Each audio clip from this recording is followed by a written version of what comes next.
Alright guys, so we had an editing error in the previous video, so this is part 2 of me getting my wife into Warhammer. Let's go!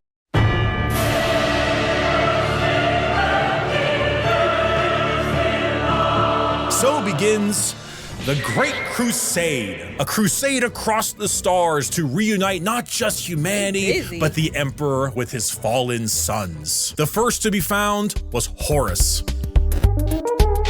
one of the strongest and most noble sons. The Emperor carried with him a legion of newly crafted warriors with genetic material made from their Primarch father. These are the newly made Space Marines. For Horus, his were the Luna Wolves. And as the Emperor continued on his great crusade, he found more and more of his sons, reuniting them with their individual Space Marine legions. Leman Russ, the cunning hunter with the Space Wolves. Rogel Dorm, the Phalanx with the Imperial Fists. Angron, the Barbarian, the very angry with his World Eaters. Fulgrim, the Perfect, with his Emperor's children. And Jagatai Khan, the Swift, the Stoic, and his white scars. Those were just some of the 18, and one by one his lost Primarch sons were returned to him, and their Space Marine legions returned to them. The Great Crusade saw humanity once again reconquer the stars, returning worlds of humanity back to the Imperium and killing any and all who stood against their noble crusade. But in the years of the 31st millennia, treachery would break this all apart. Horus, the Emperor's most beloved and favored sons, named War Master for the Crusade, succumbed to the power of chaos and daddy issues, all because of that bastard Erebus. Yo, fuck Erebus. Slowly, Horus would become corrupted, turning the Emperor's sons against him. This begins the most pivotal moment in our story, and the one that has like 50 books written about it, the Horus heresy. 9 of the 18 Primarchs turned against the Emperor, and the following years were a bloody battle for the throne of Terra. The Emperor originally was working on a special webway project, just like the Eldar, to make faster-than-light travel significantly easier and safer, really improve humanity to allow them to conquer the stars without the risk of the warp. Well, this big red idiot named Magnus kind of blew a hole into that, literally and figuratively. So Big E over there is stuck on a gigantic golden throne, holding back the oncoming rush of demons and powering the Astronomicon. Basically a big North Star for people who are sailing in the warp to help them navigate. The Horus heresy saw many loyalist and traitor legions pitted against each other in a bloody war until it reached Terra itself. Horus, unable to break through the lines and with time running out, made a gambit and opened his ship up to be boarded. The Emperor took this challenge, quickly allowing someone else to take control of the throne as he teleported his way onto Horus's flagship, the Vengeful Spirit. The Emperor, unable to truly kill his most beloved son, changed his mind right quick when Horus strangled the life out of his other son, Sanguinius. Oh no! I'm sure you've seen this image at some point. The Emperor then said, "I'm not gonna sugarcoat it," and proceeded to psychically blast Horus into complete oblivion, killing not only his body, but also his soul. Oh.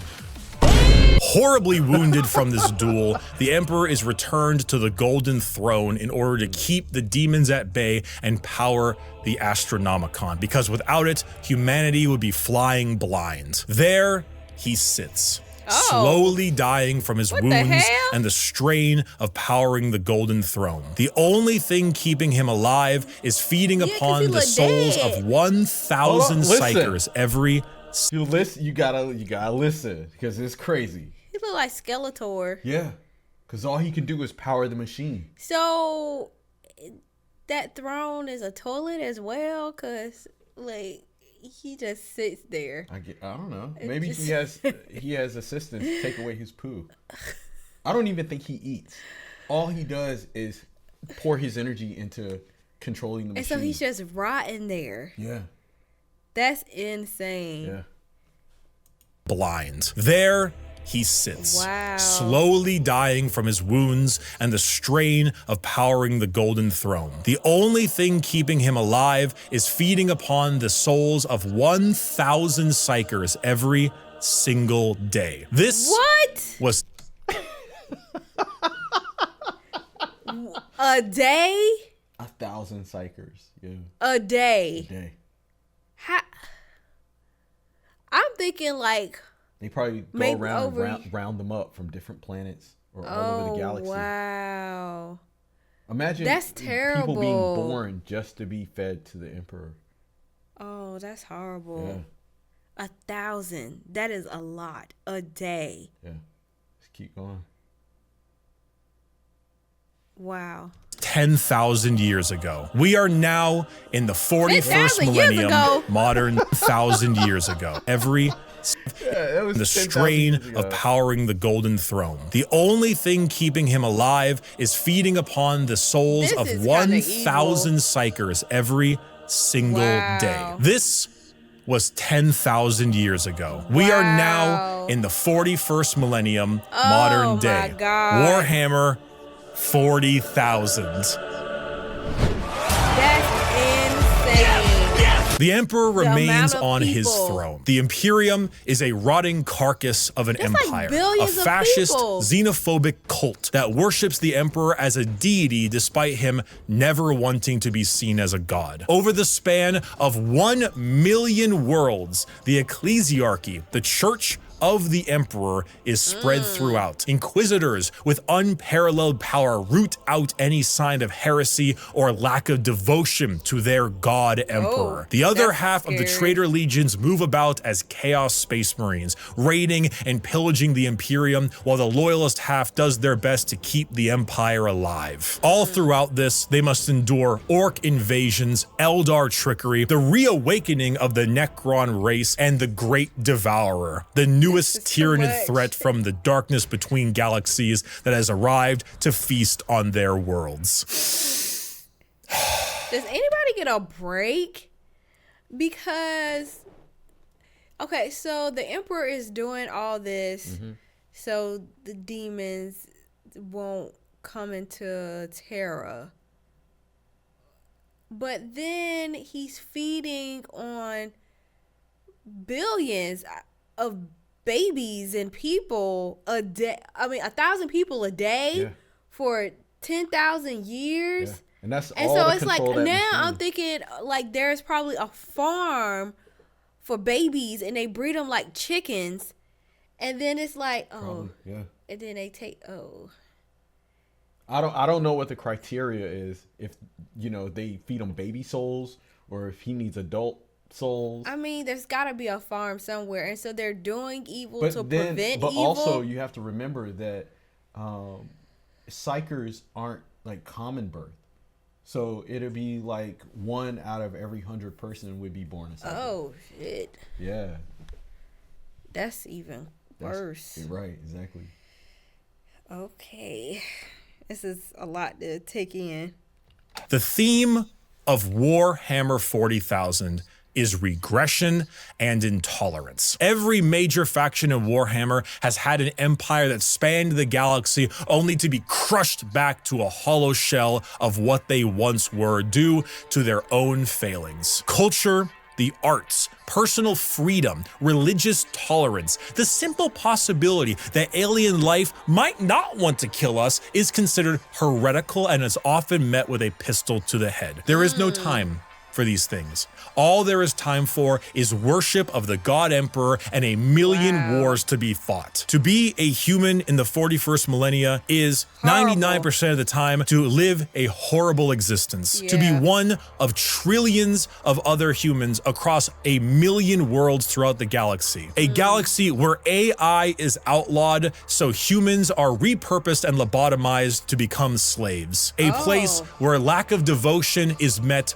with death. And if you even have devotion, there is a good chance the threats to the galaxy, chaos, and aliens will kill you anyway. Warhammer is a world where you revel in being bad. There are protagonists, there are antagonists, but every faction is some shade of evil. Because playing the bad guys is always more fun. And my friend, you have a selection. So pick up that las gun soldier. You and the other 3 million men and women in this single deployment on this single world in this single battle will now show them the might of the God Emperor. That weapon in your hands has killed 99% of the alien populations in this galaxy. Unfortunately for you, soldier, you're fighting the final 1%. May the Emperor be with us. Glory to the first man to die, for in the grim darkness of the far future, there is only war.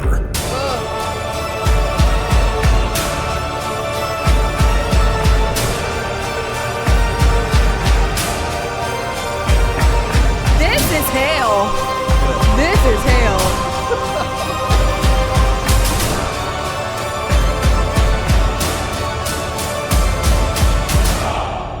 You know, I would be pissed to be born into a situation like this. Yeah. Like, where's the point of life? The point of life is just to fight. Yeah. And to worship and then go to war. What a horrible existence. I mean, from your perspective, definitely. But you gotta. Imagine, I'm human. They're human. Well, right, but these people, they're born. That's all they know. Yeah, that's all you know. That's all you know is worshiping the God Emperor, and that you would gladly die in his name. And then they have a religion around it. Yeah. And so there is parallel to like religion now. Yeah. Being a slave to it. There's no other religions out there. There's no other religions that are allowed. Ooh. So you can't worship. So even the thought would get you killed. It'll get you killed. I'll be you be labeled a heretic. Yeah. They go to other planets and they slaughter other planets of people. So it's like being a missionary. Yeah, exactly. That's exactly what they are. A Christian missionary. This is like Christianity missionaries to the millionth power. Oh, wow.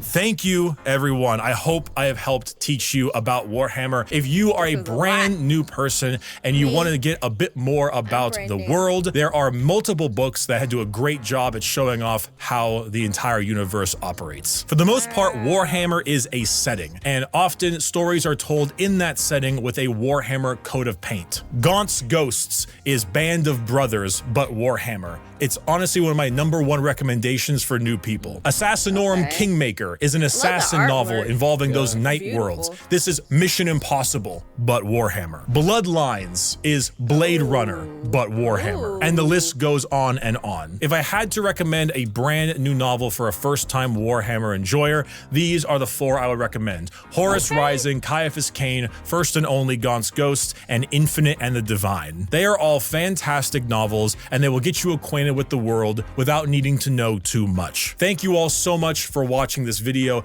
Get yourself a Gamer Subs flavor. Enjoy the new Sweet 6-pack. And if you're curious and you want, just a little Lord, you can find him in the description as well on my merchandise store, orchid8.com. Thank you for watching, and may the God Emperor be with us.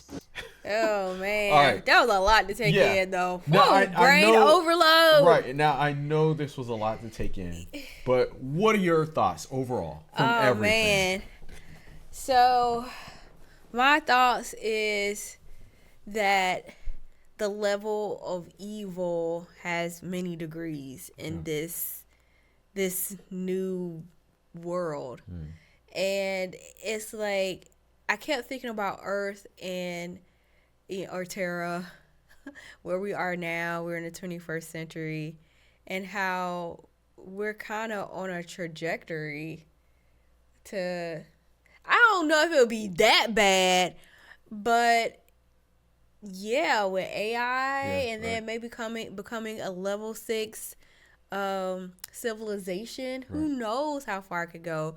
And maybe hell could be like the warp. Yeah, right. You know, With quantum computing, they can access the power of. Yeah, you don't know what quantum computing is really accessing. And it could be this. And let me tell you, I want no parts in it. I don't want no parts. But if that's all you know, because like even I was thinking about the parallel of the God Emperor and him not wanting to become a god. I think about Jesus as well, growing up in a Christian household. And we were taught not to question. Oh. So I had, like, if you had questions or you needed to know about the scripture, because imagine like going to school and being taught logic and science, but then going to church at the same time and being taught the opposite. And there's this conflict. Throw your questions out. Yes. And so I'm coming from that perspective because I'm looking at this and thinking, like, how could you live in a world like this under a religion like this? Right. And it's not as extreme, but people have waged wars in the name of God and Christianity.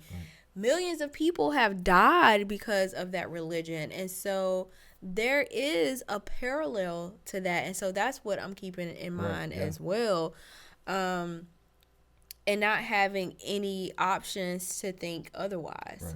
So it definitely was a lot to digest. I feel like if I watch it again, I'll pick up something else. But it definitely was enjoyable to watch. Oh, okay. It was very cool. I looked to learning more. I definitely believe I will continue to be overwhelmed.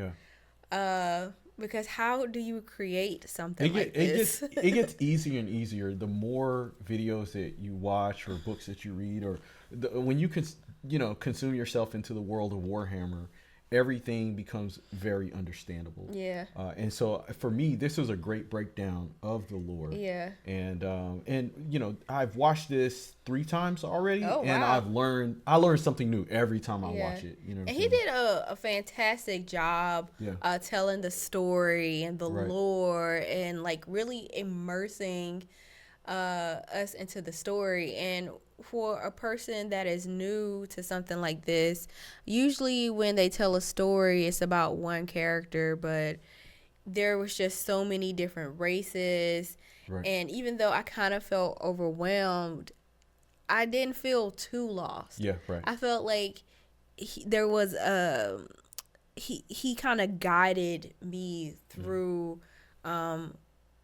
whatever this was. and as I said, you know, the story as it continues to unfold, it makes more sense. And I think you got a pretty good grasp on it halfway through when you started asking questions like, is there anything good in this? Or is everyone just evil?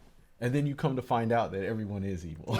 This does not seem fun at all. But definitely, I can't wait to go to our favorite bookstore now and see if they have they got books. So, exactly. They got the books. And so now, as we continue to do more Warhammer content, or even watch the Secret Level show again, I think you're going to have a better understanding of some of the things that you may have missed the first time you watched it. So guys, make sure you stay tuned. We're going to continue doing some more Warhammer stuff on the channel. As you said, this is Tasha's introduction into Warhammer, and she liked it. So that means that we can have more stuff on here with me and her. Anyway, as always, like, share, and subscribe. And guys, we'll see y'all next time. Take care. Ta-ta. Peace.